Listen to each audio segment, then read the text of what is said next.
प्यारे विद्यार्थियों, नमस्कार। आज हम बात करेंगे महाकवि निराला की सुप्रसिद्ध रचना तोड़ती पत्थर।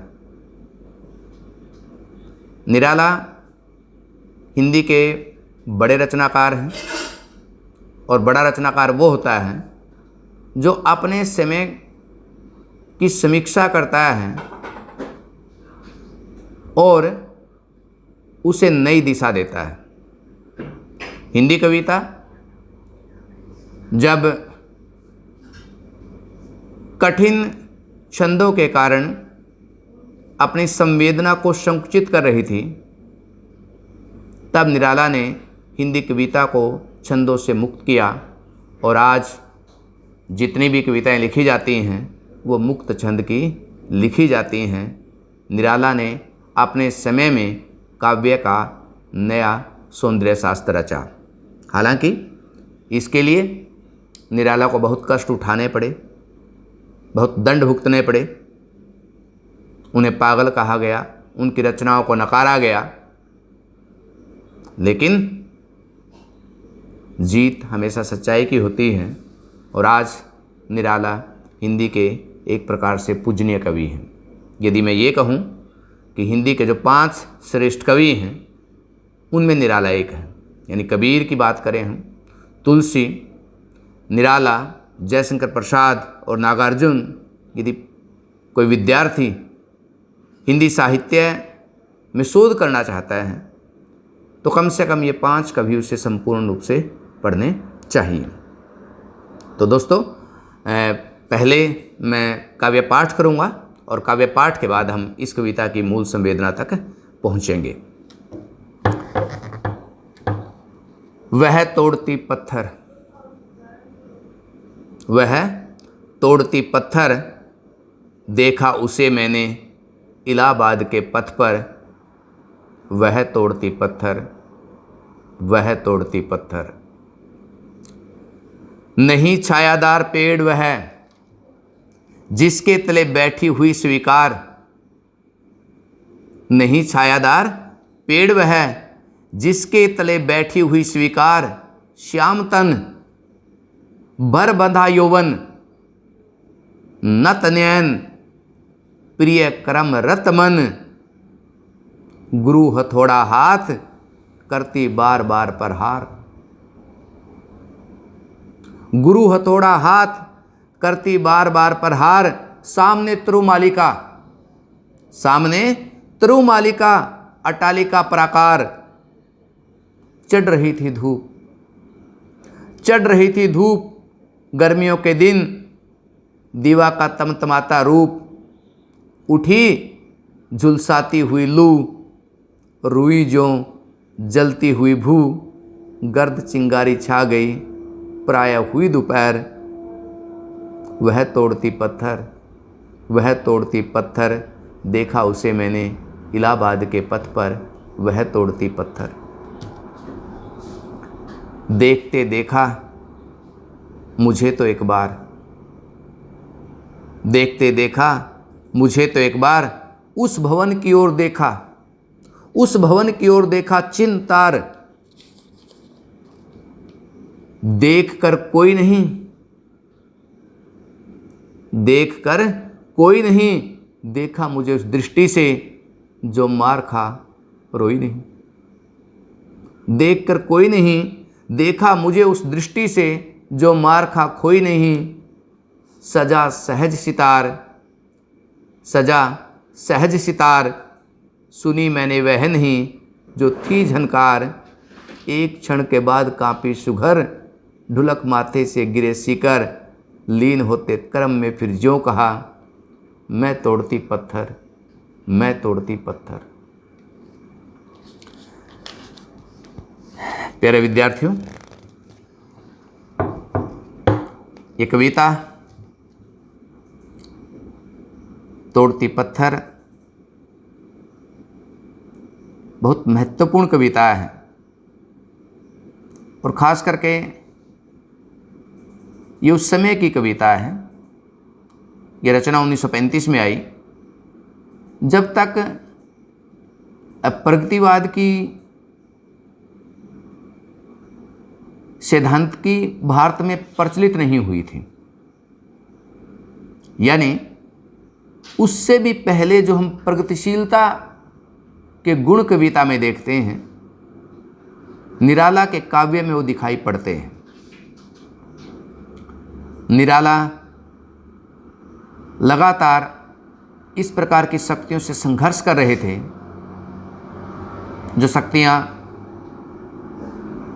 समाज के संसाधनों के ऊपर कब्जा जमा रही हैं और जिसके कारण अधिकांश जन रोज़मर्रा की ज़िंदगी को सुचारू रूप से चलाने के लिए लगातार संघर्ष कर रहे हैं, लगातार मेहनत कर रहे हैं, लेकिन उन्हें मेहनत का केवल इतना ही पुरस्कार मिलता है कि वो केवल ज़िंदा रह पाए। उनकी ज़िंदगी में कोई बहुत बड़ा बदलाव नहीं आता। तो कविता की ओर आगे बढ़ते हैं कि वह तोड़ती पत्थर देखा उसे मैंने इलाहाबाद के पथ पर। कवि एक तस्वीर हमारे सामने खींचता है कि मैं इलाहाबाद की सड़क से निकल रहा हूँ और वहाँ पर मैं एक ऐसी औरत को देखता हूँ जो पत्थर तोड़ रही है। ऐसी श्रमशील मजदूरनी जो पत्थर तोड़ने का काम सड़क पर बैठ करके कर रही है। आगे चलिए कविता में। नहीं छायादार पेड़ वह जिसके तले बैठी हुई स्वीकार, और वहाँ पर कोई छायादार पेड़ नहीं है जिसके नीचे बैठ करके वो मेहनत कर रही है, जिसके नीचे बैठ करके वो श्रम कर रही है, जिसके नीचे बैठकर वो पत्थर तोड़ने का काम कर रही है। श्याम तन, सांवला तन, श्याम तन, बर बंधा यौवन, नत नयन, प्रिय क्रम रतमन। श्याम सांवला तन है, बर बंधा यौवन भरी जवानी में है, नत नयन और उसके बावजूद आंखें झुकी हुई हैं, प्रिय क्रम रतमन, प्यारे क्रम में, रत मैंने लीन है, मन मैंने मन, और मन प्रिय क्रम में लीन है। यानी वो अपना काम लगातार कर रही है। वो इतनी लीन है कि आसपास क्या हो रहा है इसकी उसे खबर नहीं है। और जब आप काम में लीन होते हो फिर आपको परमात्मा का नाम लेने की भी ज़रूरत नहीं है। तभी कहा जाता है कि काम ही पूजा है। और मुझे याद आ रहा है अब्दुल बिस्मिल्लाह का उपन्यास झीनी झीनी भीनी चदरिया। उसके दो पात्र जब सूत सुलझा रहे हैं तो ऐसे लगता है कि जैसे वो कुरान की आयतें पढ़ रहे हों। गुरु हथौड़ा हाथ करती बार बार प्रहार, सामने तरु मालिका टालिका प्राकार। गुरु हथौड़ा भारी हथौड़ा है, करती बार बार प्रहार, वो पत्थरों पर लगातार प्रहार कर रही है, चोटें कर रही है। सामने तरु मालिका, अब देखिए कि सामने वृक्ष हैं, वृक्षों की पंक्तियां हैं, अटालिका कोठी, मकान, शानदार बंगले, प्राकार, भिन्न भिन्न प्रकार के। और उसके सामने क्या है? वो बड़ी बड़ी कोठियां हैं, आलीशान बंगले हैं और उनमें बड़े बड़े वृक्ष, छायादार वृक्ष लगे हुए हैं। लेकिन इस श्रमशील औरत को कोई छाया नसीब नहीं है। ऐसे लगता है कवि यहाँ पर संकेत करता है कि उसमें रहने वाले लोगों ने इसकी छाया को छीन लिया है। कवि हमें वहाँ लेकर के जाना चाहता है, सवाल उठाता है। चढ़ रही थी धूप गर्मियों के दिन, और जब पत्थर तोड़ने का काम कब कर रही है? चढ़ रही थी धूप, धूप लगातार चढ़ रही है। गर्मियों के दिन, गर्मियों के दिन है। दीवा का तमतमाता रूप, दीवा सूर्य, सूर्य अपनी प्रचंड गर्मी पृथ्वी पर बरसा रहा है। सूर्य की किरणें लंबवत पृथ्वी पर गिर रही हैं। उठी झुलसाती हुई लू, और कैसा वातावरण है कि लू चलती है। कौन से महीने? ये मई जून का आप कह सकते हैं, जेठ का महीना कह सकते हैं। रुई ज्यों जलती हुई भू, और पृथ्वी क्या है? रुई के समान जल रही है। कितनी गर्मी है। इस गर्मी का चित्रण एक बार बिहारी ने एक दोहे में किया था कि देख दोपहरी जेठ की छाया चाहती छा। भी छाया भी क्या चाहती है? छाया चाहती है। गर्द चिंगारी छा गई, और चारों ओर क्या? गर्द। आसपास के वातावरण में धूल जो है वो ऊपर चढ़ गई, और साथ के साथ क्या है? पूरा का पूरा वातावरण क्या है? भीषण गर्मी से तमतमा रहा है। चारों ओर लू चल रही है। और आगे देखिए, प्राय हुई दोपहर। प्राय हर रोज उस औरत की दोपहर वहीं होती है। कहाँ पे? जहाँ वो पत्थर तोड़ रही है, जहाँ कोई छायादार पेड़ नहीं है। कवि ने प्राय शब्द लगा कर के कह दिया है कि उसे हर रोज पत्थर तोड़ने के लिए आना पड़ता है। ये उसकी मजबूरी है। यदि वो पत्थर तोड़ने के लिए नहीं आएगी तो उसका घर चलने वाला नहीं है। देखते देखा मुझे तो एक बार, देखते देखा, और जब मैं उसको निहार रहा था, उसको देख रहा था, उसकी स्थिति का आंकलन कर रहा था, तो उसने भी क्या? मुझे एक बार देखा। उस भवन की ओर देखा छिन्न तार, और मुझे देख करके उस भवन की ओर इशारा किया जिसमें बड़े बड़े वृक्ष लगे हुए हैं। यानी कहीं ना कहीं वो ये कह रही है कि मेरी स्थिति के लिए, मेरी इस हालत के लिए ये लोग जिम्मेवार हैं, जिन्होंने अधिकांश बहुसंख्यक लोगों के अधिकारों को अपने कब्जे में कर लिया है, जिन्होंने असंख्य प्राकृतिक संसाधनों को लूट लिया है, जिन्होंने बहुत सारे लोगों के हकों को मार दिया है। उस मुट्ठी भर लोगों की ओर इस भवन के माध्यम से वो संकेत करती है, देख कर कोई नहीं, देखा मुझे उस दृष्टि से जो मार खा रोई नहीं। और देखा कि उसके आसपास कोई नहीं है, तो देखा मुझे उस दृष्टि से, और मुझे किस तरह से ताकने लगी? जो मार खा रोई नहीं। यानी आप किसी को पीट भी दें और उसको रोने भी ना दें। व्यवस्था कितनी जालिम हो सकती है कि हमारा शोषण भी करती है, और हम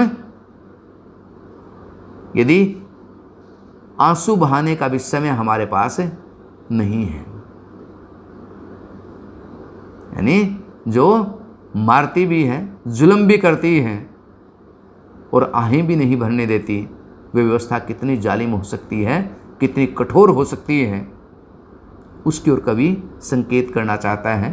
पूरी कविता की जो संवेदना है वो उसकी ओर है कि इस प्रकार की व्यवस्था कितनी क्रूर है, कितनी अमानवीय है। सहज सजा सहज सितार, सुनी मैंने वह नहीं जो थी सुनी झनकार।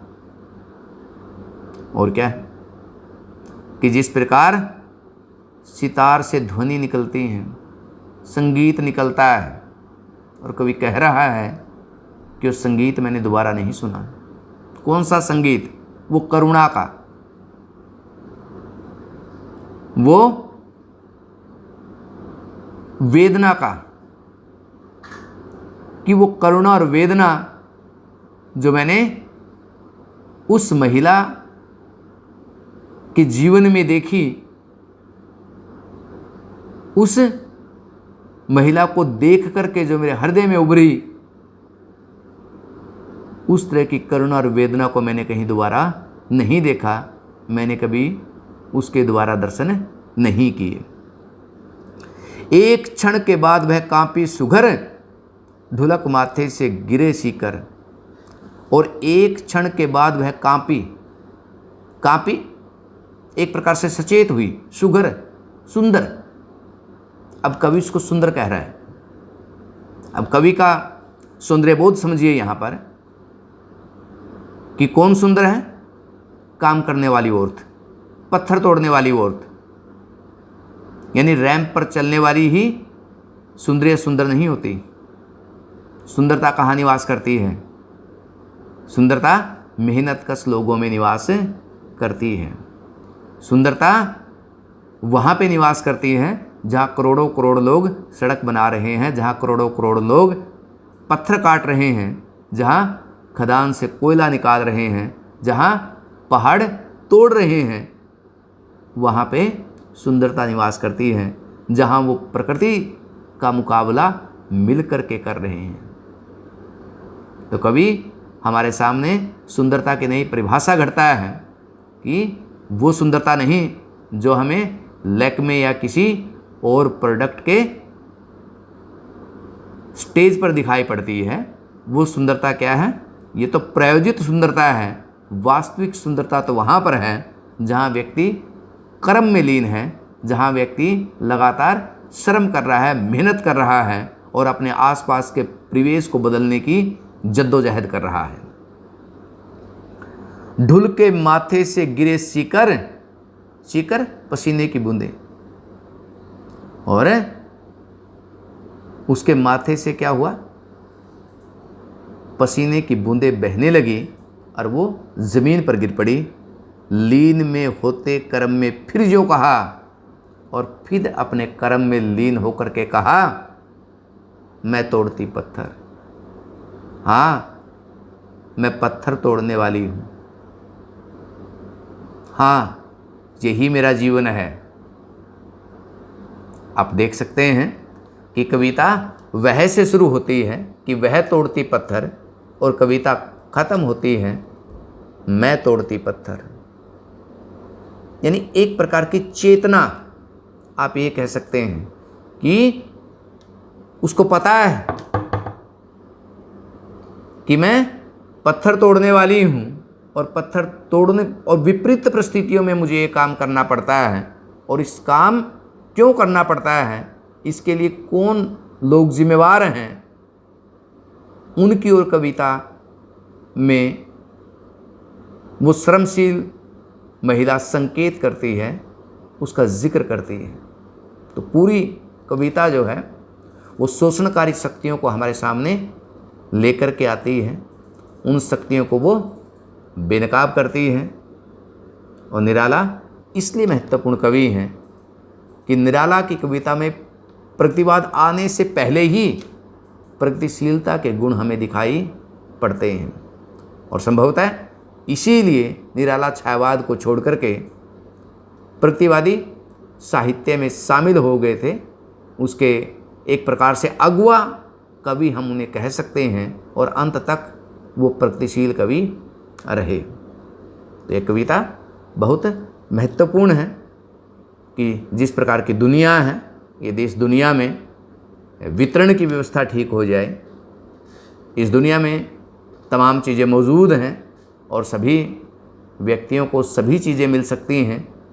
प्रश्न केवल किसका है? व्यवस्था का है। यदि व्यवस्था इस प्रकार की हो जाए कि मुट्ठी भर लोग ही धनी ना हों, बल्कि वो धन सभी व्यक्तियों के पास जाए, ये पृथ्वी के जो समस्त संसाधन हैं, इन समस्त संसाधनों पर सभी व्यक्तियों का हक है। यदि ये दुनिया इतनी मानवीय हो जाए तो ये दुनिया और खूबसूरत हो सकती है, ये दुनिया और बेहतरीन हो सकती है। अन्यथा नहीं तो इस प्रकार से होगा जैसे आजकल आप देखते हैं कि चाहे भारत हो चाहे पूरी दुनिया हो, कि जो पैसा कहें आप या इस संसार के संसाधन कहें, वो कुछ एक मल्टीनेशनल कंपनियों के पास जा रहे हैं। यानी कुछ एक लोगों का उस पर कब्जा है। अधिकांश लोग दुनिया में दिन प्रतिदिन गरीब होते जा रहे हैं, अमीर और अमीर होता जा रहा है, गरीब और गरीब होता जा रहा है। ये जो व्यवस्था है, ये जो खाई यदि निरंतर बढ़ती जाएगी तो इस दुनिया की जो खूबसूरती है वो समाप्त हो जाएगी, वो नष्ट हो जाएगी। तो कविता जो है अंततः हमें इसी सौंदर्य की ओर संकेत कर रही है कि यदि हमने इस दुनिया की खूबसूरती को पाना है तो हमें इस दुनिया की व्यवस्था को अब बदलना होगा और एक बेहतरीन व्यवस्था का हमें निर्माण करना होगा। धन्यवाद।